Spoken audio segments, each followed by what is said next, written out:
I hope you're Yep. as relaxed and comfortable as possible. Yeah. And then I don't know where to look. I don't do this too often. Yeah, just look at me. It's okay naman eh. I think Okay. it's if you look at the camera then kasi it might feel It, uncomfortable. It might not feel correct. natural to Correct. you. Yeah. I agree. I agree. So just whatever makes you feel at home. Oh, you are at home. Whatever makes you feel comfortable. That's what you should do. Okay, so it is with great honor that I introduce one of the top oncologists in the country to my podcast, who just happens to be the father of my teammate. Thank you, Billy. Thank you, Bea. We have Dr. Gary Lorenzo. Tito Gary, thank you for your time and welcome to the show. Oh, most welcome. I feel honored, Anton. Yes, wow. I'm really excited to have this. I got to talk to your daughters about this already, and I've always been really curious, not just on how doctors do their thing. But first, I just want to ask, like, obviously we have to talk about the pandemic. You would have a front row seat to how it's going, being in the medical field. So your first impression on like what has really changed in the pandemic, what would you say? Well, of course, when the pandemic first struck, I would have to admit there are certain levels of frontliners, no, the people who deal with infectious disease, pneumonia, those are the true frontliners. As an oncologist, we don't really face the patient who's very sick. We're just put at risk when we see patients who may actually be sick with COVID, but Mhm. we're not quite in the front lines, but we have to take care of patients stricken with cancer. No? Yeah. A lot of lessons learned. No? I think there were good lessons. Of course, we lack the intimacy of practice where you're able to empathize with the patient when it's face to face.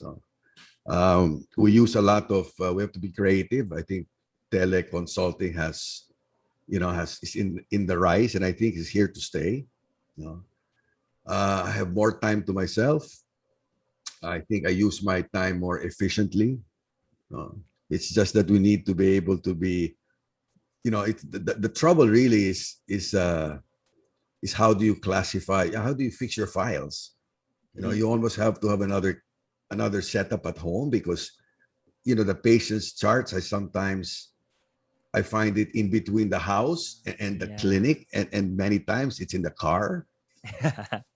Okay. And when you're at home and you get ambushed with a call, and you don't have the charts, it's very difficult to recall. So all that has to be. We have to take the initiative, to adapt to the new way Yeah. of seeing patients. But yeah, I mean, I'm enjoying myself. I have more time, to do things that are important to me. More time with Harry. More time with the dog. Yeah, Yeah. more time to take care of your health. Yeah. Yeah. Yeah. When you mentioned some of the struggles and the challenges of dealing with the pandemic, and I feel like this is something that's talked about so many times. Yung mga challenges, how it's harder, but then, as you've been working for decades in this field, and I think this is no matter what career you have or what phase you are in that career, everybody had to sort of start anew with this pandemic. What would you say are like the biggest advantages? Like we were forced to rethink the ways we did work and find more efficient and better ways. Like you mentioned Mhm. teleconsulting. Like what would be the other benefits or advantages that maybe not because of the pandemic, but the pandemic sort of forced us to have these changes? I think we had to reinvent ourselves both as doctors and as patients. Oftentimes, the way we practice was ruled by tradition. Patients, I guess patients would feel that they're obliged to see the doctors for it to be a valid conversation. Mm-hmm. And as physicians, sometimes you double guess and you're afraid to talk to the patient over the phone because you may feel that you're not given the time of day. But during the pandemic, you find out that many of the patients' visits could actually be done over the phone. And they actually appreciate it because you're doing it to minimize the risk of Yeah. exposure. I mean, especially if they feel well, they come to my clinic, They make an appointment only to tell me that they're feeling well. That has been the traditional practice. Patients will feel perhaps taking advantage of the doctor if it's a phone call. Yeah. Of course, there's the side of it also.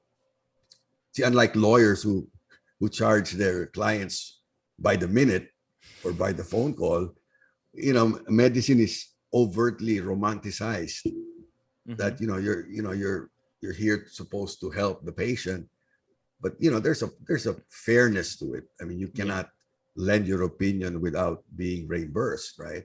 Uh-huh. So I think the mindset of patients now, they're willing to pay you what's due. No, Mhm.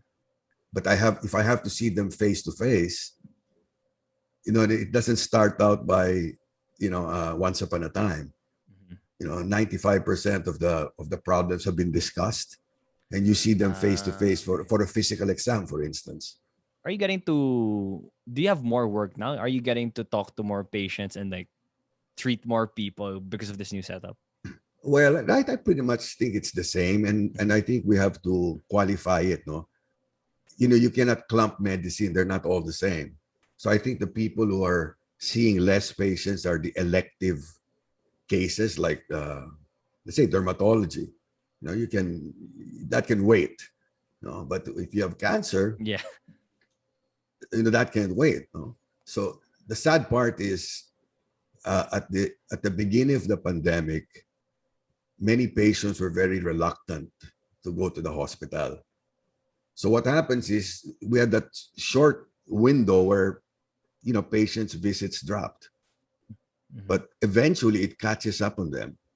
No, the tumor grows, the tumor spreads, so they end up seeing you. So your demographic profile changes.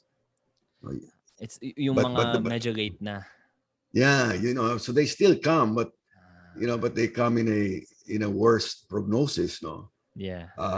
so the volume of patients have remained the same. Yeah. No? Did it feel different for you? Kasi from my knowledge, cancer is probably like the hottest disease. Like it's the not to Oh, compliment it, but usually if you have a relative that says they have a disease, you're hoping it's not cancer. Like, cancer is the number one of like, I hope it's not cancer. But during the pandemic, bigla lang na dethrone si cancer na it's COVID na lang. Like did anything change for you, as an oncologist, that it wasn't anymore the talk of the town disease? no, it never crossed my mind. In fact, Okay. I hope that if I hope cancer is not the disease. No, but I think everybody had that initial shock with COVID, even doctors. I Mhm. remember when it first when reality hit us, that close friends and colleagues, fellow doctors, when we started to have our first mortalities.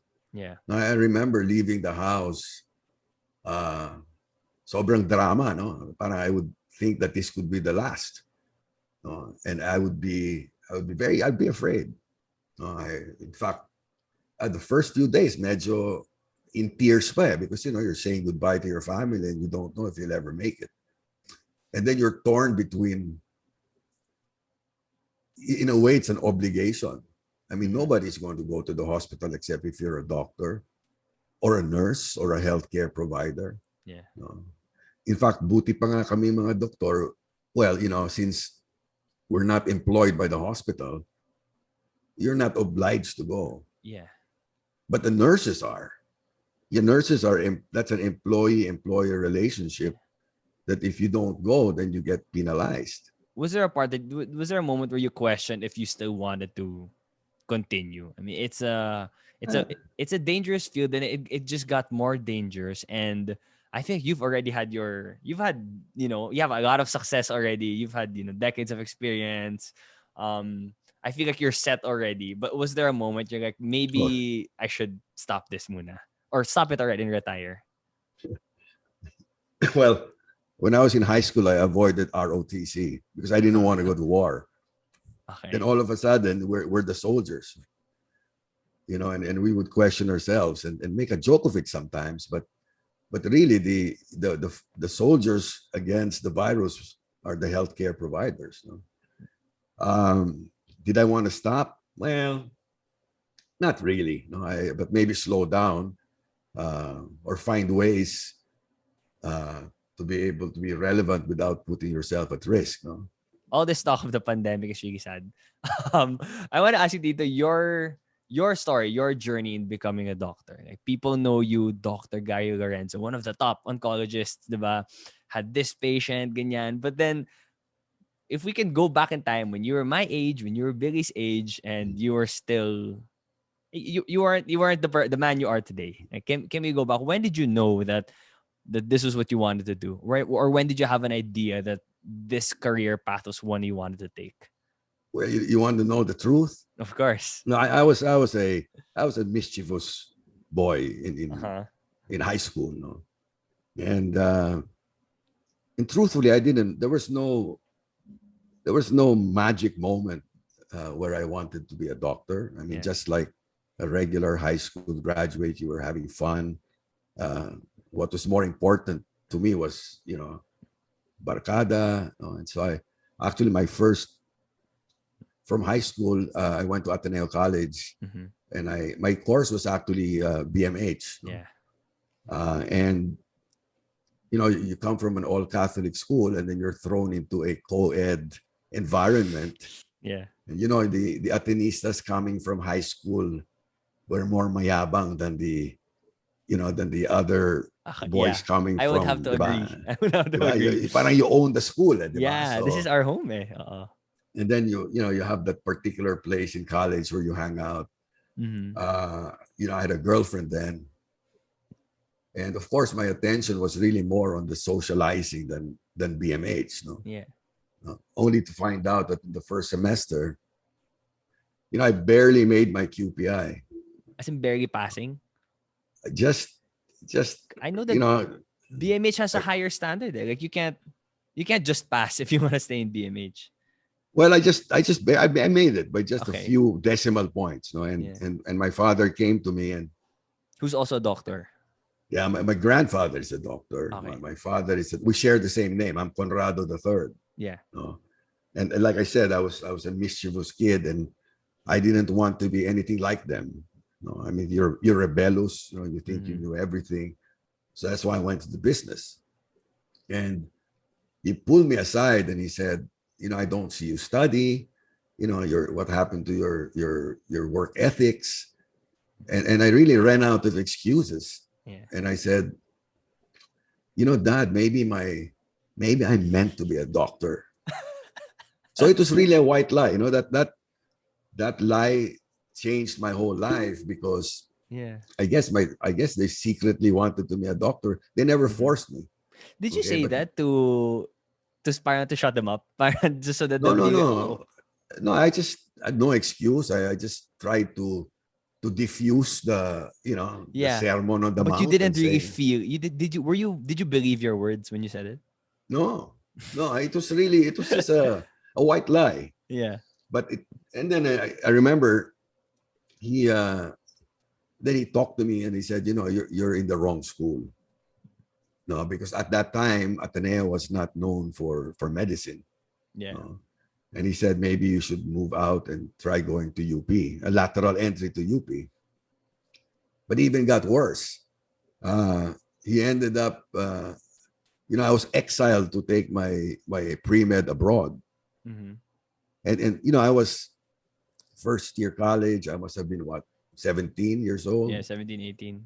I was having, the best time of my life. And then he pulls the rug under my feet and Uh-huh. says, Gary, you've got accepted. You have 2 months to decide. Yeah. And this was in what Uh, school again? I ended up going to BU, Boston University, Wow. and then I, my dad had to sell a house to send to you. send me to school. Wait, sorry. So This I isn't the was house that you were living in. He didn't sell no, his no, no, house. no. He had Ah, okay. he had bought other houses, Okay. and then and we never planned for this. So in Uh-huh. terms of, it was not easy on them. It was a big sacrifice. I Mhm. tell you, if he just gave me the house and forget college, I'd have more money now. Yeah. Oh, But now. No, no. If you just gave me that Ah, house, okay, yeah, that time, that time. and then it's Yeah. with me now, but it was an ultimate sacrifice. I knew it meant a lot to them, so I had to go. You know, Mm. I took it upon myself that I would never forgive myself if I don't take the challenge. So I left for the States. I Mm. did 4 years in Boston. I shifted to biology. You know, so at that time, that defined who you were. You know, if you Of took course. biology, you know, and then I came back. I did my medical school in PGH. You Mhm. know, so I did 5 years there. Uh, and I guess you just get carried away. You know, I mean, the people, my classmates were all intelligent, so you just happen to be drawn with the Yeah. momentum. How was that though when you were in, because you, that's a whole life change. It's not the same as like saying, I'm gonna play a different sport. Like you totally, your life was totally changed and you were happy with your life in Ateneo, diba? Social life. I can totally relate. When I was in college, add dancing to that. It was dancing, social life, love life. And then when you were in Boston, so this is around people. It's actually coincidence because I also guested someone recently here who also studied in Boston, but he studied music naman. And Mm, his situation was he went there to study music, but while he was there, he wasn't really sure if that's what he was meant to do. I want to ask if you ever, how did you, because it's nice, like if you look at the story now, you ended up here, that's great. But while you were there, do you remember what was it like in your head that you were there by yourself, diba? You weren't with family or you know, wala mga ibang mga Pilipino and you were doing something that you weren't really planning to do. mhm. Like it's a totally different thing. So how did you deal with that? Well, it wasn't easy. You know, here in Ateneo, you were the big guy in town, and there you don't know anybody. Yeah. But I guess the culture shock. I was just trying to strive. So I mean, it never, I just had to make it one day at a time. I had to prove myself. I had to adjust. Um, but but it never crossed my mind that I would end up in the States forever. So to me, Mm. from day one, this was just transitory. I just You're had gonna to come back get, here. I just had to get through the whole experience, Mm. and then later on, you blend into on the life of living alone. But it was not something I dreamed of. No. In fact, the first year, I think I was a crybaby. No. Mm-hmm. At that time, we didn't have cell phones. I think Yeah. my phone bills used to be so big that I couldn't afford it. And I used to make excuses, and it's my parents would pay for the phone Yeah. bills. No, but looking back, no, I think it has helped define me. I think it has taught me more than the books. Probably it's University of the Streets. Mm. Living You're you're alone, you're all figuring things alone. out. Oh, yeah, but it wasn't easy. It wasn't easy. Do you think it helped that there were no cell phones? Like we also got to talk about this recently. How, diba, you get to see what everybody's doing. So if you're in the States, mas lalo mo makikita mo yung mga ano what you're missing out on and Yeah, what your friends are doing and what you would be doing if you were here. So like do you think that that was actually good? yeah. I mean, you're all of a sudden you're locked out, right? Hmm. If you had that cell phone, You still know, you it's still like you never left. yeah, It's like a punishment, right? yeah. You're in a new place. It's hard enough to acclimatize, And then but you see, when you have those direct lines, it's going to be much harder. No? I mean, ah, cell phones are yeah. great, but that's the hot topic now. I mean, it's a Yeah. double-edged sword, right? Yes, it is. It is. Even coming from someone who's in the Philippines, I experienced yung FOMO, fear of missing out. Like you, it's a real thing. It's a real, it's a real thing. Although it's good that you get to connect with others, like you're also constantly seeing what other people are doing and reminded of what you're not doing. I'm 58, but even my kids, they tease me and say, "Dad, you're so I can't leave home without the cell phone." Somehow Kailangan na eh. di ba? Kailangan eh. And it's not all work. I mean, Yeah, I get distracted and I'm supposed to be a matured adult. yeah. Now, I can What app imagine. would distract you? Do you play games on your phone? No, no, no, no games, but search engines, whatever Mm. topics I'd like to. of course, all the messages, Yeah. and patience for that matter. Okay. Oh, So so it's still work naman. Like it's wala ka yeah, namang parang no, like but there's half Candy of that are Crush. friends. Okay, okay, okay. you Gets, know, gets. When you were uh, last thing I want to ask you, in your experience there when you were studying abroad, was there a moment when you do you remember when you sort of like owned up to the decision? Because you took it on as a challenge. Like this is a challenging thing. This is something new. I should face it. But was there? Do you remember any moment where you were like, "This is what I really want to do"? Like I'm sure now that I want to be a doctor. I think kasi, no, I admittedly, my college was not too much that, it's just pre-med. I mean, it wasn't all medicine. I had language, art, religion, Yeah. math. So it was not too much medicine then. I just had to go through the 4 years, coming out alive Mm-hmm. and getting enough, decent grades to get into a good medical school. So just I think focusing it on was it the was present. actually it was entering UP PGH. I mean that's when you knew you weren't kidding anymore. I mean you were Yeah. surrounded by the top 160 applicants, uh, and that's when reality hit that this is Yeah. this is no joke. Yeah. What is it about being a doctor that what's your favorite thing about it? Like why are what's the purpose? What's your motivation in this field? Well, I think the very nature of medicine is to serve, is to attend to a patient's needs. Mhm. So it keeps you in close check. I mean, we're not measured on how much money we make. We're not measured by whether you win a case or not. So almost every day, consciously or unconsciously, you're there dealing with the patient and helping that patient, well, with their illness, and it keeps you in check. You know, because that's what you do. And of course, the intimacy. I enjoy. In fact, I tend to talk a lot, no, but I enjoy my patients. I learn a lot from them, uh, Yeah. especially oncology. I mean, it's not an easy line. It's not made for everybody. Yeah. Uh, you're only as good as the patient that knocks at your door. I kid your tita a lot. No, my wife is a pediatrician. I mean, she can do anything she wants, and that kid's going to bite her. It's going to be rowdy, Yeah. full of life. But my patients are in the other end of the spectrum. Yeah.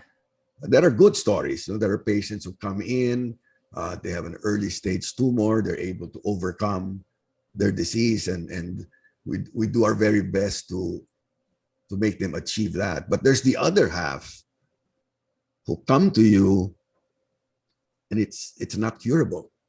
That's when it's difficult. The challenge is even more because you know that you make a difference, but in the end of the day, that patient is not going to make it because they come to you in an advanced stage. Mm-hmm.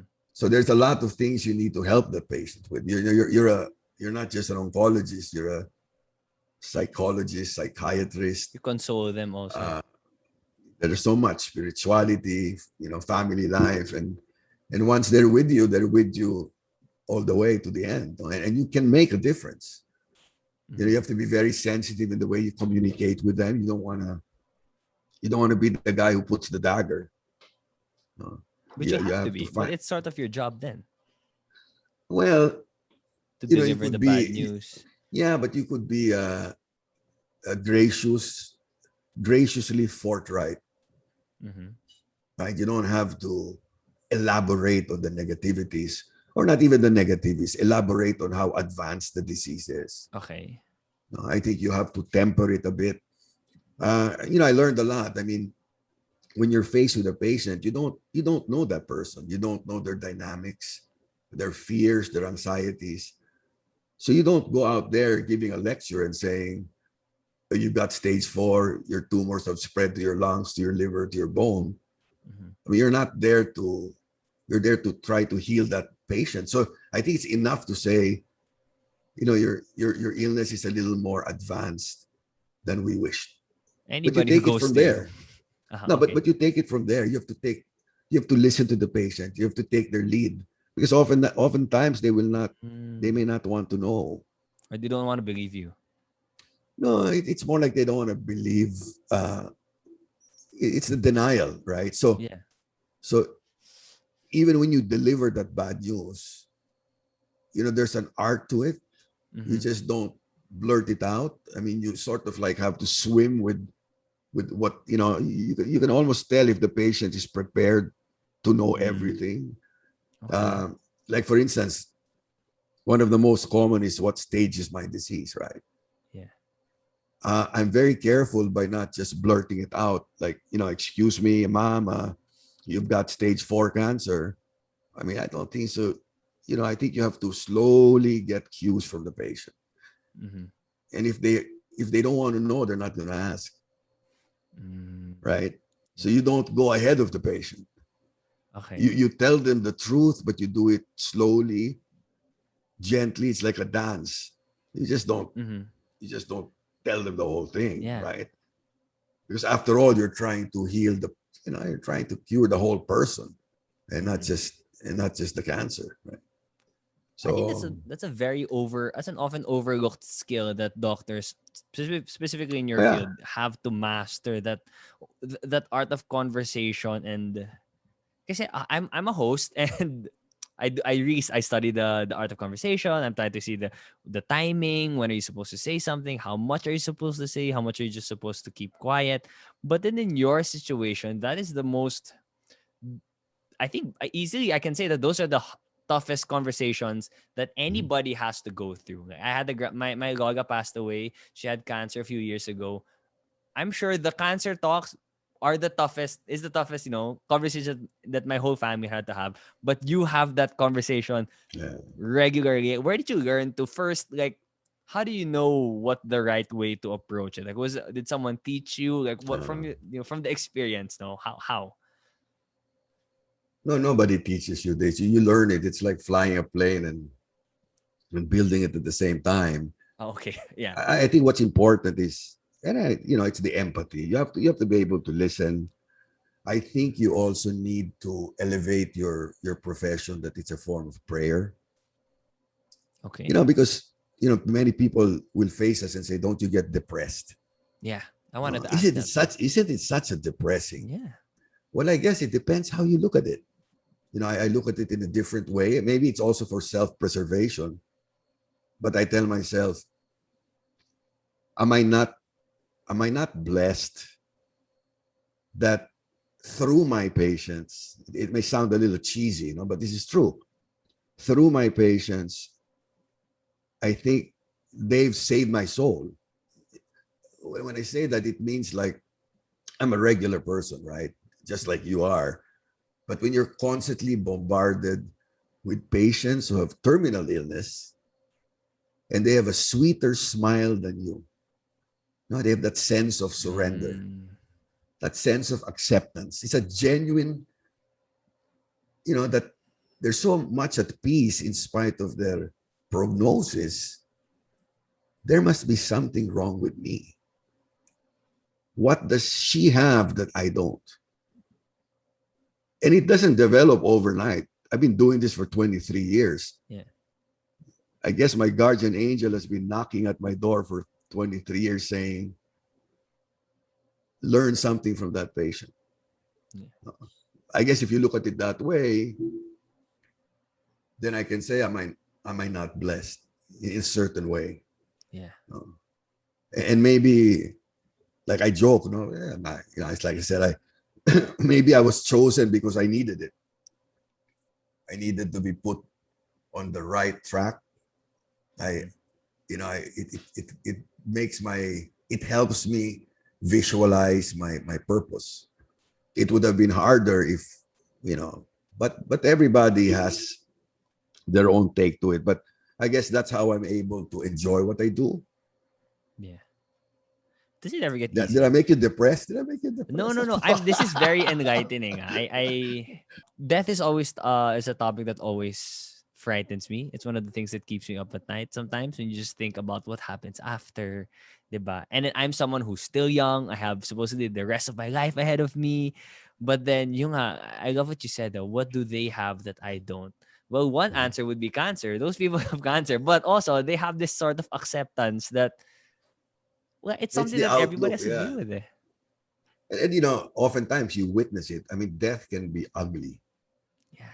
but on the other extreme, death can be beautiful. Yeah. I mean, how can you, di ba, you seldom see that. How can you describe death as beautiful? But I've seen so many beautiful deaths. And I you know, in fact, I try to store it in my memory. Mm-hmm. Oh, you know, I'm here. I deal with death and dying often, but I'm afraid to die. Mm-hmm. I wouldn't know how I would react when it's my time. Yeah. But no, no, it's a very rewarding uh, Yeah. oncology. It's not easy. I mean, it's the fastest. It's ever changing. Mm-hmm. Whatever was true 10 years ago is is different. It's so the discoveries are so fast that no one person can claim monopoly of knowledge. Thank God we have thank God we have the phone Mm-hmm. because we're able to search topics. Um, we have apps that basically keeps us up to date. When I started my practice, we had to go to the library to be able to look for Ah, the reference, and yeah. we'd be There's always lucky if we new. There are we'd be always new lucky if studies we in find it. cancer. In fact, the textbook now is delayed. By the time the textbook is published, There's new it's studies one now. year old. Yeah, That's right. that's why we bring our phone wherever we go. Yeah. It's a peripheral brain. Yeah. Well, I want to go back though to the dealing with death. Like your job, I would say, would have you probably don't have that many repeat customers. Sorry, what's the right client? Patient. Sorry, repeat patient. Like it's Well, the it's like the final stage type of appointment. Would you has it like in that journey, I feel like now where you are with it, like you're very at peace with it. You're very like, you have this beautiful outlook on it already, and I think that's not just with this problem, but with a lot of problems that people have. Usually, it's just the mindset that they need to shift. Like when I look at this, I had COVID earlier this year. Before you have COVID, it's actually very scary to think that, oh my gosh, I'm just going to be one, I could infect my family. Next, I'm just going to be stuck in my room for so long. How am I going to live with that? But then once I was in it and I was able to change my perspective on it and be like, actually, everything in my room, that's all I need to be okay for these next few weeks. But before you got to that outlook on like how you viewed death as something beautiful, how you were able to really learn, like was there a transition? Was there something that shifted? Was it like from the first day? I think it's hard. It was hard for me to imagine that from the first day you started practicing, it was like that. It was that nice. no, no, It was that peaceful. no. It in fact, when you train to be an oncologist, during my time, it took me 3 years. That was the last part of my Sorry, training. can you sorry Tito, could you this I know the being a doctor there's a lot of years and it's like 4 years and Yeah, there's well, a what's yeah, the 4 years. timeline here? Well, 4 years of pre med, if we include pre Okay. med. So, and then 5 years of medical school, which includes internship, Okay. and then 3 years of residency, Okay. And wala and pa then yung another 3 years of fellowship. So this is the last one, fellowship. so I came back from the States in '99. I was born 1963. So my first formal patient, I was 36 years old, Wow. and I'm 58. So I've been only working for 22 years. Yeah. Only. If I weren't Yeah, yeah. if I were not to count a residency, because you're paid, you're not paid a lot, but Yeah. You're still I've learning. been yeah. Well, you're always So learning naman. Yeah. Okay. So when did it like sort of, when did that outlook of yours change? no, I think it comes with age. Okay. It's not. I guess you don't have to be an oncologist. It's just when you're an oncologist, you're faced with Okay. it every day. I mean, Yeah. also it's not everybody dies. No, there's the disclaimer. Like I said, 50% of your patients, you treat them preventively. No, you give them medicines or chemotherapy to diminish the chance of recurrence. Yeah. But there's the other 50 who knock at your door and they're far advanced. Yeah. You And to just me, gotta those are the delay it. harder patients. Yeah. Because they're the one who's they're more fearful, and they know that they're on death row. There are days that they want to be treated, and then sometimes they question themselves. The cost of healthcare is crazy. You have medicines that can cost as much as 200,000 every 3 weeks. Yeah, and it's harder in the Philippines, like in the US. Most of the time, there's a payer system. So you Mm-hmm. don't worry too much about where they're going to get their money. But here, that's always part of the equation. Yeah. So, What happens though if you have a patient who can't afford it? well, normally they would. No, I mean, the usual thing is when they're diagnosed, they go around maybe first 2 opinions, 3 opinions, but the expenses are always part of it. In fact, if you talk to them for an hour, sometimes it's the last 5 minutes that define whether they're going to stick it out with you or not. Mm-hmm. Because I work in 3 private hospitals, so Makati Medical, St. Luke's Global, and Asian, and it's not the doctor, but it's the cost of care, the Yeah. medicines, the hospitalization. So it's a big factor, the cost. No? So if they can't afford it, then they find that maybe a government hospital. Uh, but Okay. many times I've had patients in the middle of treatment will run out of funds. So they'd stop. Well, they'd say they'd look for another place to get care. But to me, I have never turned down a patient in the middle of treatment who can't afford it. Mhm. Have you ever had to like? Did you ever shoulder like how do you? Because you're dealing with people. We're talking about this. You're dealing with people, and I'm sure there are some patients who don't afford it now, who can't afford it, and maybe you can. Like, have you ever? What's the mindset here? Because yes, you could help potentially save a life if you like, from your own Uh, pocket. But at the same time, like you can't do that because if uh, you're gonna run out if you just keep doing that for everyone. well, I think the way we can help is we just waive our professional fees. Okay. Okay, and I'm sure not me alone, but a lot of oncologists, Yeah. a lot of Have done that. doctors in the Philippines has just waived their fees. But to be able to dole out, I mean, I mean, That's you something can't. else. How do you select? Who do you help? No? Yeah. You mentioned how there were different like beautiful moments that you saw death as something beautiful. Do you remember, are there any patients that stories of patients that stick out to you that gave you like a moment of clarity, or any specific one that was that really that stuck with you, whether they're still living or not, like that you can still remember now? Oh, many stories. I I remember there was a man who was sick and he knew he was dying, and visibly he was rallying just to start out a business for his wife, that she would be Oh, have taken a care of. source of income. Yeah.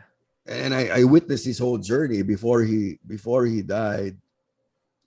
I think he was able to those food stalls in the mall. Mm-hmm. I think the name of the place was Plato Wraps. Oh, okay. I've heard of this. I've seen this Okay, around. and he was rushing to open one in Festival Mall. I think one in Glorieta, Mm-hmm. and until this date, I still see it. I'm still Yeah. in touch with the widower.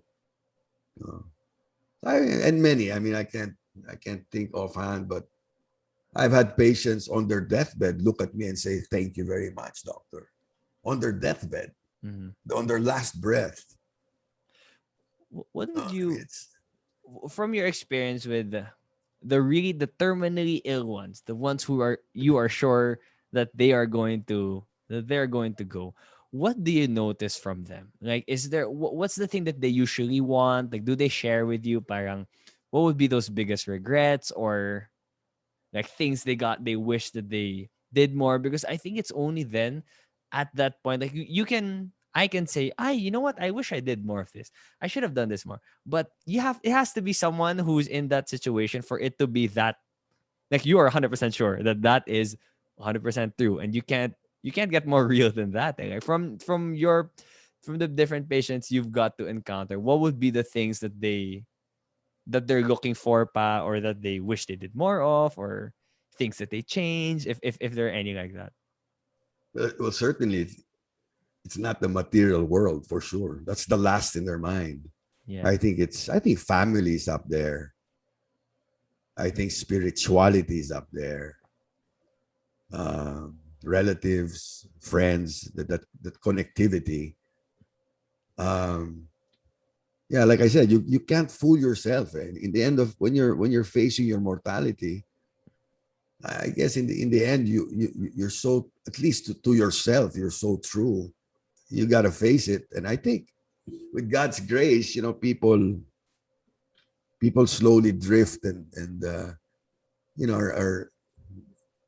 able to deal with it. I mean, God works in His own ways. Sometimes He will. Well, at least is the way I'd look at it. Death would be delayed. Yeah. Is The suffering may be delayed just so the patient could have a change of heart. No. I mean, there's almost God's hand in every death. No. Yeah. Uh, yeah, but yeah, let's not talk about death. Yeah. Let's talk Okay. about life. Yeah. All right. All right. You know, I wanted to ask this. You mentioned that your wife, Tita, is she's a pediatrician. What's like a big? Are there any similarities? Like, maybe you guys have exchange stories, like dealing with kids, and you dealing with cancer patients. Like, what would be a shock? Is there any like shocking similarity that kids and cancer patients have? No, I think they're the exact opposite. Okay, it's okay. We don't need to Diba? force I it. mean, they have their whole life ahead of them. I mean, they're full of energy. They're innocence. They don't worry. They're worry free. Yeah. Well, as for my patients are the exact opposite. The Okay. hardest patients are the young patients, but Mm. not pediatrics, no, but young adults. They have a Which are family with cancer or with cancer. No, okay, because okay. there's so much. No, there's so much to lose. Because people who have children, it's I think the older ones have less to lose. I mean, they just have to sort Accept of, the yeah, and maybe their spirituality and all that. But it's the young adults. yeah. There's so much to para bang why me, di ba? Yeah. I wanted to ask, like, back in your college days, you were saying that first year all you were worrying about, diba, is barkada, diba, love life. I look at it the same way. But this is me just 3 years out of college saying, when you're in college, that's what you focus on. Like that, those are the priorities. Like, do you wish that your college version, like your college self, did something different? Do you think that that was the right thing at the time, or you wish something was changed? Yeah. No, I enjoyed I think I did a lot of age appropriate Yeah. craziness. Yeah. You Diba? mentioned I that. mean, if you do it now, then there's kind of something wrong. Yeah, yeah. Uh, You said that when you got your first paycheck when you were 36 year old, with formal patient when you were 36 years old. I think that could be a benefit as to why it takes a long time to be a doctor. Like, if you can be a doctor straight out of college, especially in oncology, I wouldn't be comfortable having a 25-year-old give the diagnosis and like what we're supposed to do. You mentioned that, all right, you just you just understand things more when you're older. Is it something that can't be explained as to why that saying that you'll understand when you're older? Like, it's I've heard that thing, from the very start. And as I'm getting a little older, I'm getting some clarity into it. But in your experience, like, is it something that really you can't explain? well, as ano, like in medicine, for instance, I still feel that there must be a shorter path. You can Okay. do away. You can do away with a lot of the theoreticals that you won't be using. Okay, for Okay. instance, we used to memorize every part of the body, the muscle, the bone, the blood vessels, the way the heart works, the way. Yeah, but I'm an oncologist. So a lot of that I don't use anymore. Mhm. I don't teach in medical school now, but I'm sure there's some changes. You don't have to. Well, I don't want to say this because my my faculties may not agree, but there must be a way to shorten Yeah. the training. And like, for instance, in India, they graduate doctors much younger than we do. Really? I mean, even some schools here, they adopt the intermed Oh yeah, 2 years where they're college. yeah shorter. No, I mean, it's just sometimes it's just too long. Yeah. The recent guest I had here, a med student, he said that in college, one of the in his pre-med course, one of the hardest subjects he had to deal with was organization chemistry, That's organizational pre-med. That's pre-med, organic chemistry. organic sorry organization Uh, communication, organic chemistry. Do you ever use that? Like, he said that in college he had such a hard time there, but now that he's doing his clerkship, he doesn't need it at all. yeah, yeah. I mean, it's really just the training of the mind, the discipline. But Okay. there are a lot of things that you're not going to use it when you're a doctor. Okay, but at least at that point of your life, it taught you something else. Mm-hmm. So Okay. Okay. Gets. Before we play our game, Pagatito, I just wanted to ask, what would be your advice to people my age, around mga 24, 25 years old, in their 20s, who are thinking of becoming doctors with all the knowledge and experience you've had, and also in this new the new ways that I think it's gonna keep changing, the way doctors are made and the way that that we're being practiced and everything. What would be your advice and message to them? no, I think I still think it is a very noble profession. I still think it allows you to be ringside. It gives you that chance almost every day to do something good, to be of service. Um, it's not going to make you the richest person in the world, but certainly you're going to have food on the table. So it's very Yeah. stable. In my experience, like I said, it has kept me grounded. I mean, I deal with different people every day, and they come with their own stories that you learn from. I mean, life stories. No? Mm-hmm. So I think that's the best part, and that's, to me, that's the hardest part with this pandemic. We don't get to connect too much with the patients. Yeah. That intimacy and that friendship that you can develop over time right now is on pause, because you can only do so much through Zoom. Do you see things coming back to how it was normally now? Because if I could share lang, like, we always say everything's on pause, meaning if you say something's on pause, that means you can resume it. Like, it's gonna go. That's with the thought and the hope that it's gonna come back. But when I look at I just got my first dose of the vaccine. So I was expecting myself to feel better and to feel more hopeful and happy that, okay, nice. That means I'm closer to having my, old life back. But the world has changed. I have changed so much that it worries me because I don't even know what it is I'm going to resume. Like, it could be exactly the same how it's been now, and I'm just hoping that there's gonna be a different life. When I'm done, when the pandemic is done, like, do you think things are gonna go back to normal in one way or another? Well, I don't think so. It's going to ever be the same, but not negatively. I mean, there are lessons that we've learned. Yeah. There are things that we do more efficiently. We appreciate people more. Yeah. Diba? So I think we just handpick the lessons that we would like to keep, and of course there are things that need to go back. No, but I think we will adapt. Yeah. We're going to find that sweet spot. Yeah. I think it's something else you have to adapt to. We've adapted to the pandemic. I think this is gonna be the next thing. You have to How do you adapt to a life after the pandemic? No, but the hard part is you don't know when it's going to end, right? Yeah. There's always something in the back of your head that there's going to be a surge. or a And then new. it's like snakes and ladders. You're back to where, the Yeah. anxiety, the fear. Oh man. You're just about to move on, Yeah.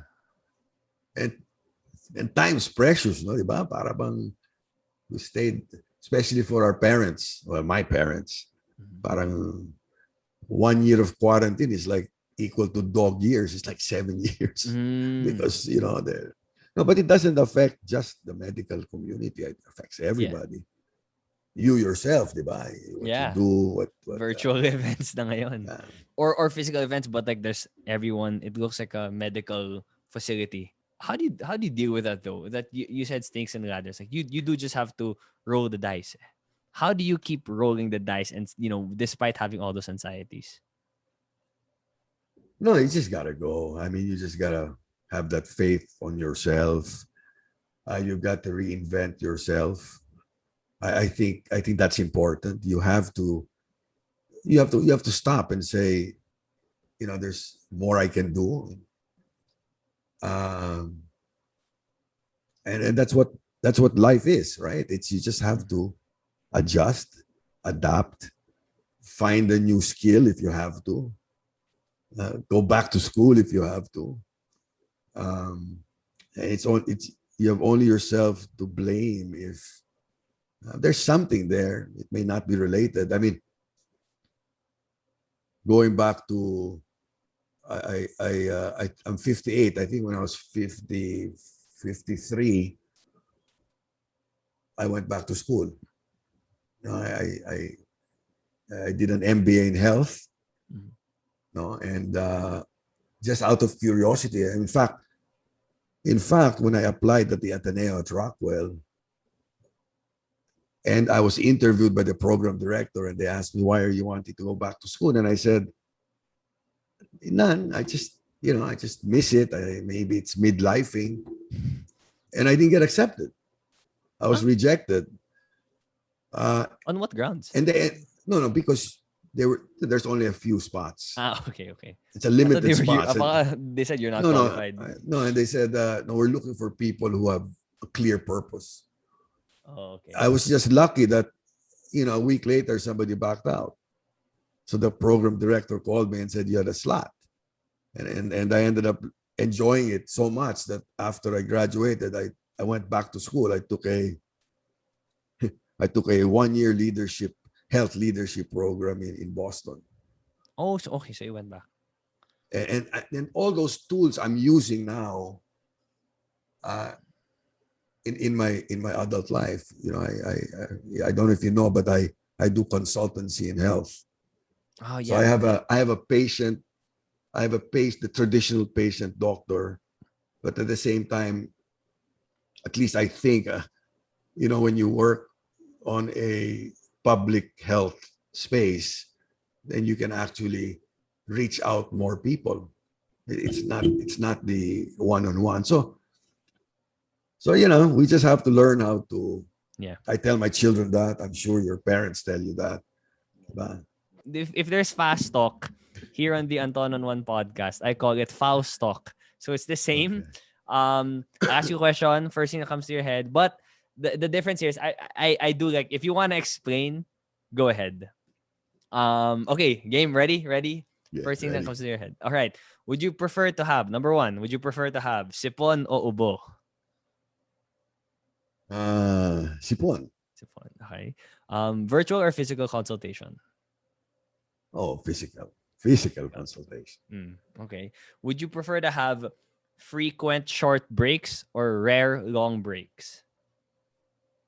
I think rare long breaks. We tend to do that as a family, right? We Same number of years to become a doctor or less? You said nga less, no? less, yeah. Yes. Okay. I wanted to ask one thing about that. Not about the years, but the practice of when you start to become a doctor, you have to have these crazy shifts where you don't sleep. Mm-hmm. Do you Mm-hmm. know as to what's the purpose behind this? Well, I think there are many reasons. No, the practical reason is somebody has to man the hospital. Okay.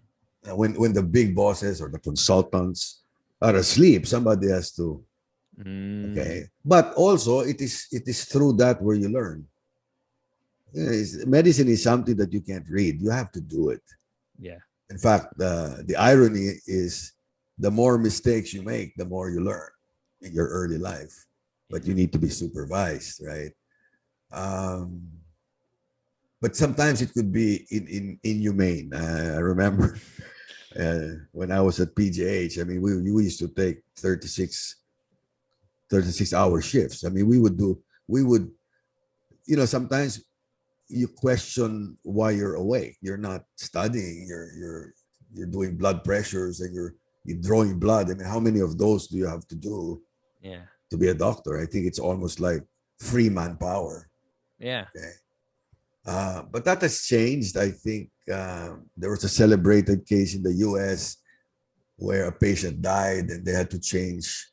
They had to change the structure of training. That there was a rule that you cannot go on straight duty for 24 hours. Mm-hmm. Thank I God. think now, the hospitals here have also been, uh, more sensitive to Okay, doctors' so there's a hours. change. Mhm. There's a change happening. Okay, that's good. You get to have enough sleep, naman, no? I mean, I'm sure you reach. Do you reach? Is there a stage where it's like, "Ay, doc, you can sleep now. You can sleep normally now." Well, it's when you stop having to take duty, because when you're a resident, you sleep in the hospital, so you're Uh-huh. you're in charge when everybody's asleep. You're the go-to person of the nurses, and if there's a problem, I mean, you're really there to take care of the ship, the hospital. Okay. Okay, gets And get. All we right. get to sleep. We get to sleep as Yeah. consultants, and they call us if there's a problem. Okay. Okay. All right. Next question. We kind of touched on this a little bit a while ago. But if there's anything else, favorite thing about being a doctor? I guess the relationships that you form with those Okay. patients. Hatest thing about being a doctor? Um, Sometimes taken for granted.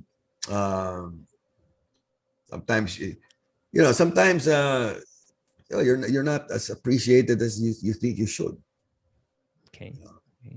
Fair enough. Fair enough. Ito, this one. I'm curious about this. Kailangan bang malabo ang sugat ng doktor? Again. Kailangan bang malabo ang sugat? Yung penmanship. Like, we know that Oh, diba, like the people in Mercury Drug are trained to be able to read what the scribble means in English. well, yeah. Most of us have terrible handwriting.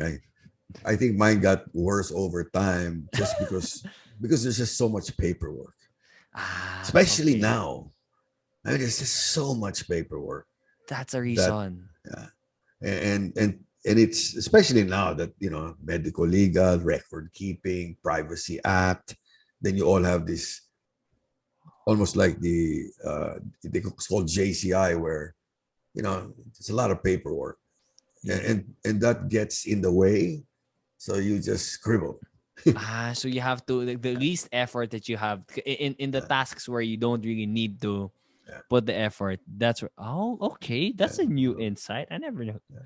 Do you We're, write the same when you do your prescriptions and when you I don't know, let's say you write a birthday letter to your wife? Like is it the no, same no, writing? because you're not in a hurry. No, but no, I think it's just there's just so much paperwork, and that's Okay. the least. To us, there's a patient in front of us who has a huge problem, and I have this tons of paperwork that we have Mm. to. So you just okay. Yeah. Makes sense. Makes sense. Okay. A doctor stereotype that isn't true. Well, that all of them make money. I mean, in the world of medicine, you probably recognize or you hear about those people who, Yeah. but there are much more who are, hospital infirmary Really? doctors, corporate doctors, barrio doctors. Okay. Yeah. Barry. I mean, Oh you yeah. just you just don't see them. Okay, but Mm, at least they're rich in what they do. yeah. Okay. They're rich in what they do. Yeah. You know. How about a doctor stereotype that is true, if there's any? um, Doctor stereotype. Uh, you got me there. Intelligent. That's not Okay. I necessarily hope true. so. I hope it's Diba? true. No, no, but I hope they're all good no, intelligent. no, no, no. No, I think it's a skill. It's, you know, a lot of medicine is, it's, how do you learn well, of course, except for the hand skills, no? But it's communicating. It's Yeah. English. You read it, you understand it. It's not like it's a math, It's complex, not as abstract thing, academic. right? It's not as Yeah, I mean, academic as it's we thought. just, Yeah, that's right. Because although sorry, not we, you and doctors spend so much time in the classroom. That's not what's gonna define them naman as a good doctors. Like yes, you can score high, you can yeah. get good grades, but then the person with the highest score doesn't necessarily mean that that person is Oh good too. yes. Oh, that's very true. Yeah. Okay. No, Okay. But that's very true. I No. think in all things naman in life, I think there's a minimum that we all have to learn. I yeah, mean, the fundamentals, no? And you need the intelligence, the discipline, and the hard work. yeah, But in the end of the day, it's really, I think, your attitude towards what you do. You know how much, yes, with medicine, because most of the time you're dealing with people. Although yeah, there are some subspecialties that you're not, like pathology, laboratory, but mm, for the most part, it's dealing with people. yeah. Okay. All right. Last few. If I'm not a doctor, I would be blank. I'd be maybe a teacher. Yep. Oh, what would is there a certain subject or No, field that you'd wanna? I just have this romantic respect with the teachers who've taught us as we grew up. In fact, I still am in touch with my grade 3 teacher. Oh, You know, really? you know, uh, I continue to thank her, and of course, she continues to be proud of me. And I think there's something so noble about teaching, really. You Yeah, know, I they're think like they're the the ano, eh. unsung heroes, Yeah, really. they're the next parents. My experience with Yeah. teachers, Mhm. maybe not in college anymore though. I feel like it ends after high school is when they're sort of like Yeah. family figures until high school, and then in college they're Yeah. people that give you your grade. They're parang No, I it agree. becomes like I that. can't Yeah, I can't define why, but yes. I guess yeah. especially, well, in our time, it was, all boys high school, di ba? And Mm. there were priests and laymen, but now I think it's a little different. Many high schools are co-ed, right? Yeah, Ateneo, the last 2 years of the high school of Ateneo has Di ba? male and female now. You guys had uniforms. I mean, we were casual. Oh yeah, yeah, in high school, no. Yeah, Yeah, we're high my dad school. said so. Okay. I remember uh, first year high school, I had some classmates who had carried smoking permits that they were allowed to smoke cigarettes. Oh If yeah. if their parents would allow it, they would allow to smoke first year high school. It's so different now, no? As in it was smoke if when I hear those stories and I imagine if I saw a classmate smoking in the CR, I'd feel so offended. I'd be so like, oh, that's a mortal sin. And it was normal then. Back then, diba, mga Ateneo Lasal games. I'm not sure if Yeah, if you really when you watch the basketball games. Na yeah. normal na if you see a Mia Lasal sticker yung kotse, babasagin niyo yung windshield or something. So I hear those stories. I've never seen Yeah, them though. it happens. I've never Partaken in. experienced it myself. Ah, No, okay. Okay. no. All right. Or I never partook in Yeah, it. yeah, Right. also. Okay. Last two questions. This one, when do you stop trying? In anything that however you interpret the question. I think you shouldn't. I mean, I think that can summarize life, but you don't stop, right? You reinvent, you just go with the flow, because there are different stages in life, Uh-huh. right? And when you're faced with that stage, you have to equip yourself with the right skill set, the right mindset. I mean, it's what I am now was different 10 years ago, and I'm sure if I look at our parents, they're faced with a new set of problems, and you just have to be able to go Yeah. with the flow And just and deal with take it one the step at a next time. problem. Yeah. Right. Do you have a favorite life phase? You mentioned life phases. Is there one life phase that's your favorite, or it's Well, whatever phase you're in? admittedly, when you were carefree, it is when you were a child, right? Uh-huh. Yeah. Yeah. uh, No, but you do enjoy. No, I think every phase brings with it different joys and different challenges and different sufferings. Diba? Mhm. I guess when you get, well, I don't think so. You may, when I was your age, everything was ahead of me. I own the world. The world is mine. Yeah. Do But you when think that I, that's right? Do you think that people my age should think that way? well, I think it's a little harder now. Okay. Huh? You guys are, I mean, we were more carefree. I mean, we got married and we had no plans. What No. age were you married, Paga? I was 1963. I was 28. 28. Okay. Well, 28, that's right before graduation. I okay. had Okay. no, I had nothing except guts and Yeah. and it was a promise. And I remember my father coming to me and saying, "You're going to be a doctor and you will never be able to afford it. I mean, you're not going to earn till you're 35." Mm-hmm. And your grandfather came to me one day and said, "If you want to get married, I can help you. I cannot, because you'll never be able to afford it." And on that statement alone, I picked up the phone and I told your Tita Pia, let's get married. Oh, really? Oh, really? Wait, as in the same day? Like, is this Well, yeah, it's the same week, and wow. I Okay. was 28. And she was how old? Well, she's 27. We Uh-huh. were both interns at the PJH. Wow. I remember I had few savings in the bank. All the savings that you collect from your ninongs and ninangs. Yeah. So it was a joint account with my mother. And then I told my mom, Ma, I'm going to be getting married in 8 months. Could that bank account be just mine? Could we cut your umbilical cord? Yeah. And she did. And, she was so proud of me. Little did she know I withdrew everything and spent it because it was my last freedom.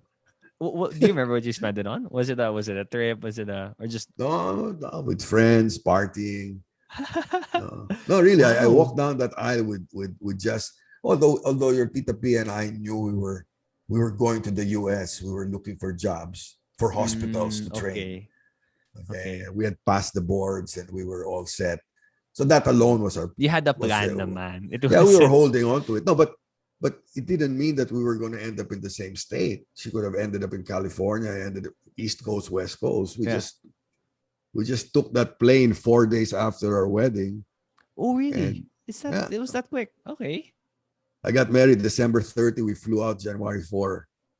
Yeah, that was the quickest money we made because everybody knew that we were going to the US. Oh, okay. So there were no gifts; it was all cash. Okay. But All that right. but That's a that was the plan. fastest money we spent too, Oh, you got there. because we used it in our honeymoon. And Mm, then when we landed our jobs, I was secured with a residency in Philadelphia, and Pia also got a residency in the same area. oh wow, So buti the na lang.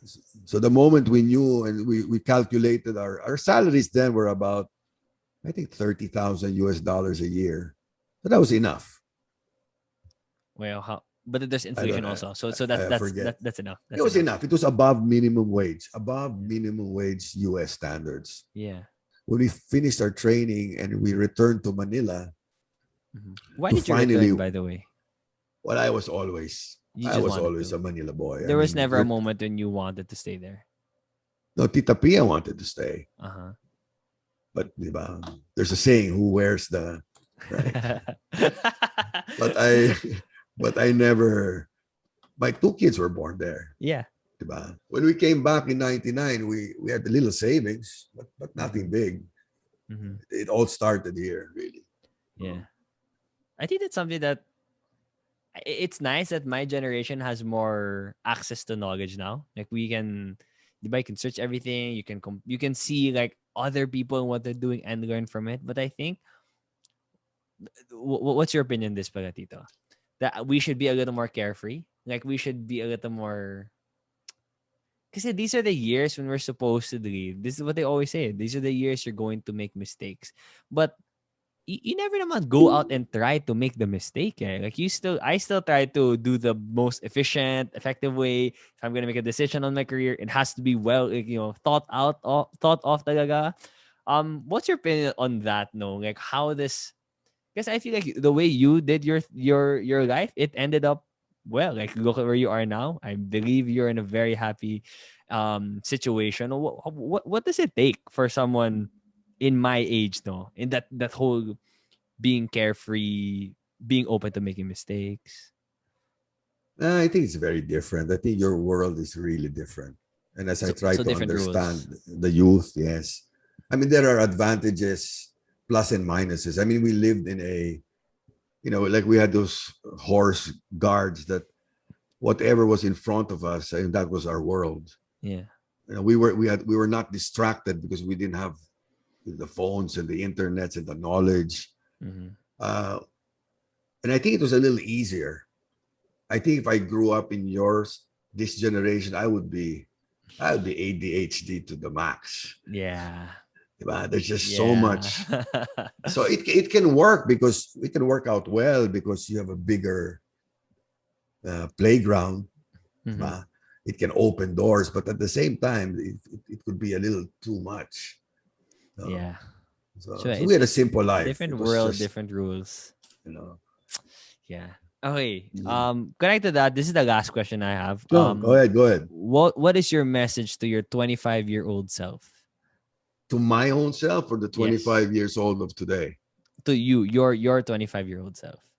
Uh, If you can travel back in time 33 years, you see yourself, what are you no, gonna say? I'm a very different person. I mean, I was really carefree, bordering naughty and mischievous. And in fact, when people tell me, you ended up being a doctor, and I could, I remember I had a patient who came to see me who had breast cancer early on, and on the second visit, they brought the husband, and the husband happened to be a class, same year at the Ateneo. They never came back. They probably said, "No, It's you've got like, the wrong doctor." I mean, if yeah, you okay, I understand. I understand yung no, but mga but the uh, but the message to myself. I mean, I cannot.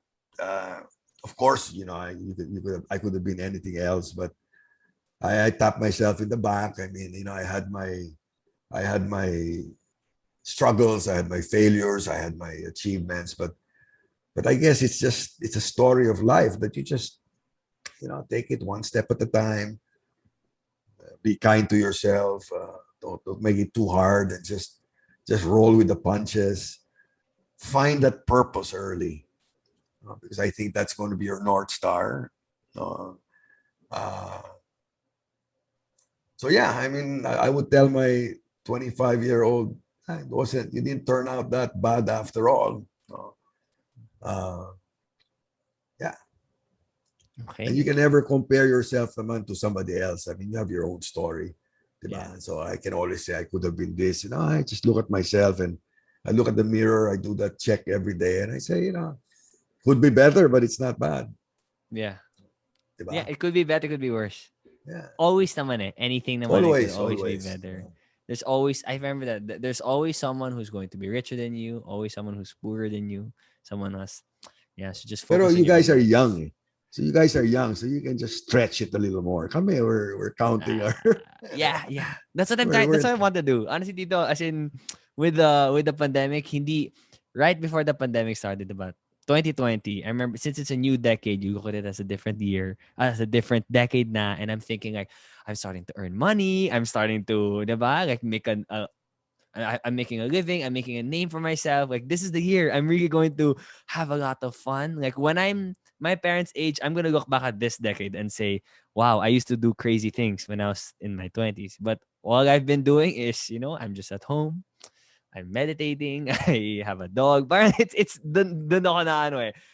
We have been we weren't able to stretch at all. We weren't able to have that the type of lifestyle that we were expecting, which I'm yeah, looking forward to hopefully in the near no, but future. but I think you're enjoying yourself, Anton. Uh, when I learned you were doing this, and you know, I recall watching you in during your dance days. Oh And yeah. you were hosting all this, and then I Yeah. guess a lot of what you do now is because you're true to Yeah. yourself, and diba, enjoy Yeah. it really, because who knows, in 10 years from now you might be doing something else, Yes, and I agree. you're never wasted your time. Whatever you're doing now, you will bring with you whatever you do later on. The Yeah. network, the diba? I mean, it's The skills. yeah. That's I what mean, I think. I have a daughter. I have a daughter who's an artist. Yeah. You know, now with the pandemic, but I said not to worry. I mean, this whatever you got yourself into, you will bring along with you, and you will never learn that, diba? Unless Yeah. you do it. You know? Yeah. So hinay-hinay lang, diba? I totally agree. I also last thing I'm saying, I would say that I now like this is recently lang, how I look at my career. I like to look at it as a straight line more than parang my career is going nowhere, and then when I get a big break, that's when it starts moving. I think that it's every day you're going at the same pace. It's just that some other days might seem like the more important part of in that journey in your career, but it's really just another day, and that's how I sort of have peace with it. Because yeah, this hosting and podcasting thing, I still worry about it. I still have days na like ano ba nang ginagawa ko? Like, is this still the right thing? But then I'm just I holding on can't to do that what you hope do, na pare. I can't do what really. you do. I mean, that's a skill. I would say though, Tito, before we really got to talk, I would only say hi to you, wave at you, performances, diba? You have a great voice for this, for radio Ganun podcasting. ba? If ever you have any questions or you want to try it out, I'm here. I'll I'm always be available. I'm not as spontaneous as you are, pare. Well, I'm I'm very flattered. I'm very I'm calculating. maybe it's an age thing. Maybe I would have loved to gotten to talk to your 25-year-old self and see how that would have gone. But anyway, I'm very grateful and honored. Thank you again for your time, and I really did enjoy and learn a lot. Um, I do hope we get to talk again sometime in the future, and I wanna thank you for. I'm sure there are a lot of people who listen to this, med students or not, that picked up many lessons, and I'm sure that they're gonna apply it to their lives, to their careers, and everything like that. So thank you very much. Oh, thank you, Anton. My pleasure, really. Thank you. Setting this up, I felt like a movie star. My kids put up all these Yeah. lights.